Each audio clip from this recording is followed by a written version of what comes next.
কালকে যদি কাকা হ্যাঁ হ্যাঁ ইয়ে করো রাস্তা বন্ধ করো।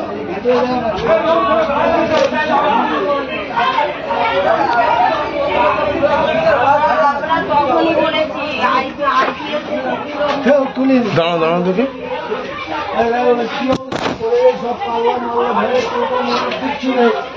ও কাকি এই সাইডে একটু সরিয়ে নাও না এখান থেকে।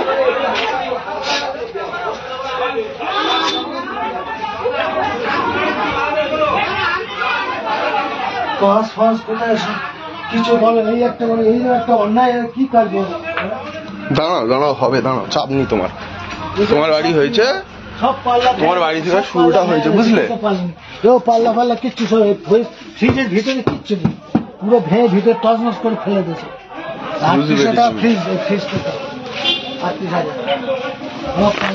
গতকালকে শ্রাবণ মাসের এতে মঠের এখানে একটা আমাদের এখানে সন্ন্যাসের এখানে একটা পুজো হয়।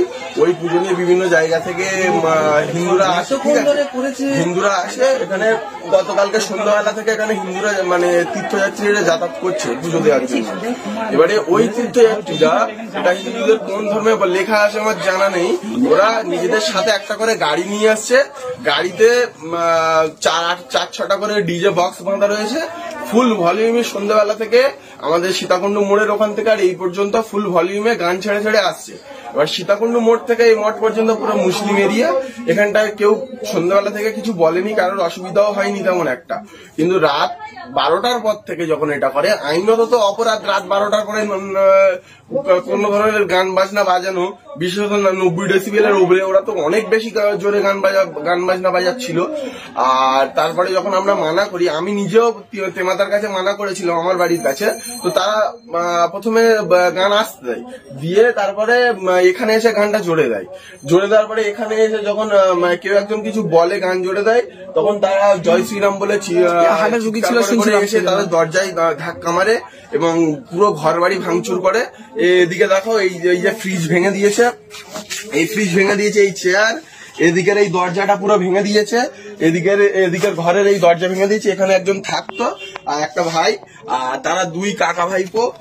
দেখো টোটোর এই পারে করেছে, এই ঘরের এই ইট ভেঙে দিয়েছে। ওইদিকে ওই ইট গুলো দেখাও, ওই ইট গুলো দেখাও, ওই ইট গুলো। হ্যাঁ ওইদিকে এগুলো দেয়াল ভেঙে ফেলেছে না, এদিকে জানালার কাঁচ ভেঙে দিয়েছে।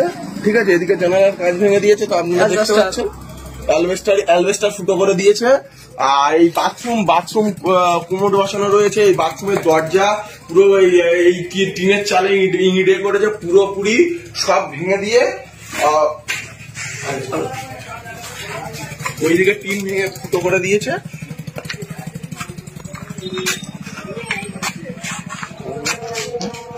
পুরোপুরি ওরা সব ভেঙে দিয়েছে। এবং তার পরবর্তীকালে এখানে যারা থাকতো এই ঘরে, বিশেষ করে সাইদ আফ্রিদি আমার একটা বন্ধু, তো তাকে মারধর করেছে বিশাল। তার একটা কাকা তার আব্বাকেও মারধর করেছে। তার একটা চাস্তো ভাই ও বিছানায় এখনো পড়ে রয়েছে, তার অবস্থা খুবই খারাপ। আর বাইরে যাদের মেরেছে তাদের হাত মাথা কেটে গেছে, হাত কেটে গেছে, পিঠের ধারে কেটে গেছে। ঠিক আছে, তাদের শরীরের কন্ডিশন খুবই খারাপ। আমরা এতদিন ধরে, আমার এই বয়স 21 বছর, আমি আজও পর্যন্ত কোনোদিন দেখিনি এখানটায় এই এত ঝামেলা হতে। কিন্তু ইদানিং এই গত 2 সপ্তাহ ধরে যখন থেকে দুর্গাপুরে এই গরু ধরা মানে মামলাটা হয়েছে পারিজাত গাঙ্গুলি নিয়ে, নাকি না একটা নাম ওর পারিজাত, এবারে ওখান থেকে এসে গেল শঙ্করপুরে, আমাদের বারুইপুর শঙ্করপুরে। সেখানটায় একটা বিল্ডার্স দাদা মার খেলো। আর তারপরে ফের এই আমার 21 বছরের জীবনে, 22 বছরের জীবনে এই প্রথম আমাদের এখানে এই মন্দিরে এই ঝামেলা হচ্ছে এত বছরে। আর এই প্রথম ঝামেলা হয়েছে। শুধু তাই নয়, ওরা বলেছে মসজিদে তালা মেরে দেবে, ওরা জয় শ্রীরাম বলতে বলেছে, ওরা বাড়ির ছাদে উঠে জয় শ্রীরাম বলতে বলতে বাড়ির ছাদ ভেঙে দিয়েছে, অ্যালবেস্টার ভেঙে দিয়েছে। ঠিক আছে, ত্রিশূল ছুঁড়ে মারবে বলেছে। ওদের নিজেরা হাতে এই শ্রাবণ মাসের এতে কি জানি না ওদের কত ধর্ম করে ওরা। শ্রাবণ মাসের এই ইয়েতে ওরা হাতে অস্ত্র নিয়ে লড়াই করছিল, মানে হাতে অস্ত্র নিয়ে এসেছিল। পুজো দিতে, সেখানটা ত্রিশূল ছুঁড়ে মারবে বলেছে, হাতে যেটা ছিল। এখন এই পর্যন্ত এখন মানে তখন প্রশাসনের লোকেরা কেউ কিছু বলেনি।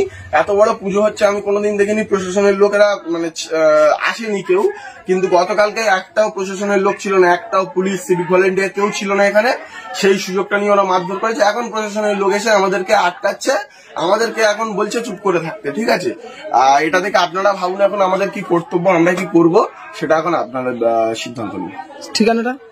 আর ঠিকানা হচ্ছে আমাদের এটা বারুইপুর, দক্ষিণ চব্বিশ পরগনা, বারুইপুর সীতাকুণ্ডু চিত্রশালী মঠে। এটা দক্ষিণ চব্বিশ পরগনার অন্তর্গত দক্ষিণ চব্বিশ পরগনার অন্তর্গত বারুইপুর থানার সীতাকুণ্ডু গ্রামের চিত্রশালী মঠ।